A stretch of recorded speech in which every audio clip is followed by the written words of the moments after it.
Hi guys, इस video में हम डिस्कस करेंगे नंबर सिस्टम के कुछ मोस्ट इंपॉर्टेंट क्वेश्चन को। Let's start. हम फर्स्ट क्वेश्चन को देखते हैं कि हमारा क्वेश्चन क्या है। हमें दिया गया है कि हमें स्क्वायर रूट को फाइंड करना है। किसके स्क्वायर रूट को? 5⁻24। अब हमें पता है स्क्वायर रूट हम कैसे लिखते हैं। हम स्क्वायर रूट लिखते हैं स्क्वायर रूट 5⁻24। अब हमें क्या करना है, आप सोचोगे इसका रूट हम कैसे फाइंड करें। अगर हमें पता है, हमें क्या पता है कि रूट को हम क्या लिख सकते हैं, 1/2। रूट का मतलब है पावर 1/2।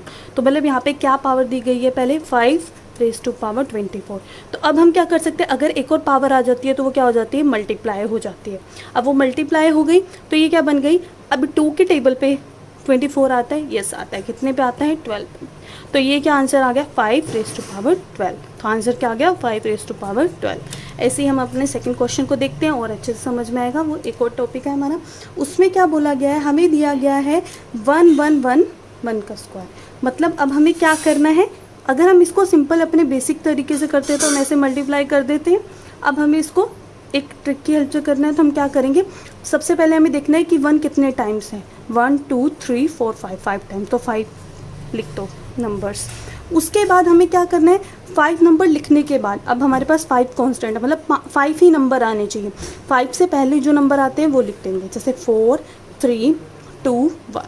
तो ये आ गया हमारा आंसर। अगर हम इसको वैसे कैलकुलेट करके देखेंगे तब भी सेम आंसर आएगा हमारा। अब हम अपने थर्ड क्वेश्चन को देखते हैं। थर्ड क्वेश्चन में क्या गिवन है, if under root 1 - x/529 is equals to 16/23। हमें फाइंड क्या करने को बोला गया है, x को फाइंड करना है। अगर हमें इस क्वेश्चन को फाइंड करना है तो हम अगर हम ट्रिक की हेल्प से करते हैं तो हम x को ऐसे फाइंड कर सकते हैं।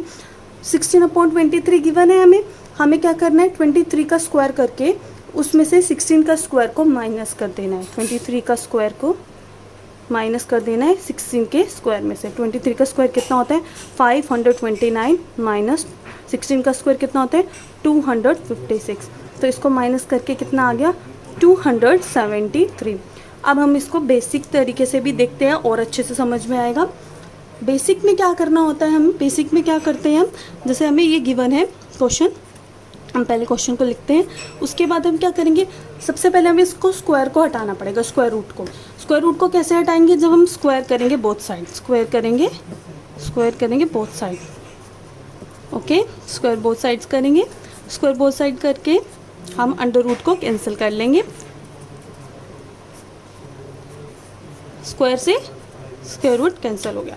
अब हमारे पास यहाँ कितना बच गया, 1 - x/529।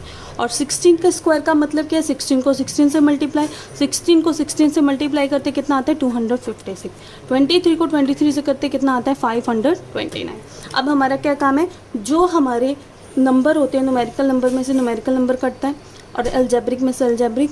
तो अब हम क्या करेंगे, 1 - 256/529 माइनस के x उधर जाके क्या हो गया, प्लस के x/529।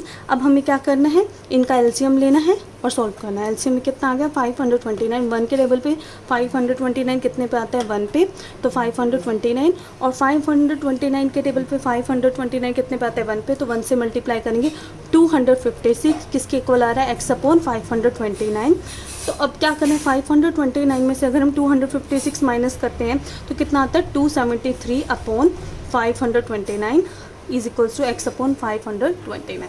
अब हम क्या करते हैं, अब हम इसको x की वैल्यू फाइंड करेंगे। अब यहाँ पे इसको सेम एज इट इज़ लिख देंगे। अब ये क्या हो रहा है, इधर 529 डिवाइड हो रहा है, इक्वल के उधर जाके क्या हो जाएगा, मल्टीप्लाई हो जाएगा। तो हमें ये तो पता है कि अगर इक्वल की इधर चीज़ डिवाइड हो रही होती है तो इक्वल की दूसरी साइड में जाके वो क्या हो जाती है, मल्टीप्लाई हो जाती है। अगर मल्टीप्लाई हो रही होती है तो दूसरी साइड में जाके डिवाइड हो जाती है। अब क्या होगा, 529 से 529 कैंसिल, तो कितना आंसर रहेगा, 273।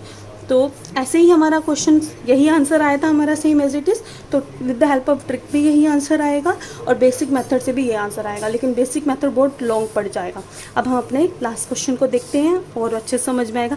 अब आप सोचोगे 6⁻10 गिवन है, 7⁻17 गिवन है, 11⁻27।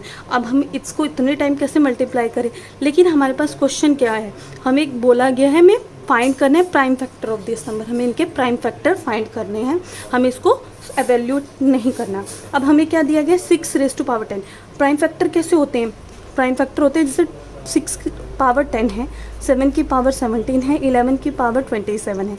6 के कौन से प्राइम फैक्टर बन सकते हैं, किस किस के टेबल पे आता है, 2 के और 3 के, 2 और 3, इनकी पावर कितनी होगी 10।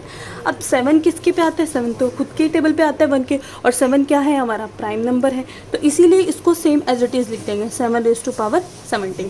ऐसे 11 भी हमारा क्या है प्राइम नंबर, तो उसको भी सेम एज इट इज़ लिख देंगे 11 रेज़ टू पावर 27। अब 2 की पावर 10, इसका मतलब क्या है 2 की पावर 10, इसका मतलब है 3 की पावर 10, और 7 की पावर 17 गिवन है, 11 की पावर 27। अब हमें बोला क्या गया था, फाइंड करनी है प्राइम फैक्टर, तो हमें जो पावर दी गई है मतलब उसको ऐड करना है और वो फाइंड करने को बोला गया था। पहले पावर 10 है, नेक्स्ट पावर 10, फिर कितनी है 17, 27। तो अब क्या हो गया, 10 + 10 कितना हो गया 20, 20 + 17 कितना हो गया 37, 37 हो गया। अब 37 में 27 को ऐड कर दो तो कितना आ जाएगा हमारे पास 64। आंसर कितना आ गया 64। आई होप आपको क्वेश्चन अच्छे से समझ में आए होंगे। अगर आपका कोई भी डाउट है इन क्वेश्चन से रिलेटेड तो आप कमेंट बॉक्स में पूछ सकते हैं। अगर आपको वीडियो अच्छी लगी तो वीडियो को लाइक करें और चैनल को सब्सक्राइब करें। Thank you.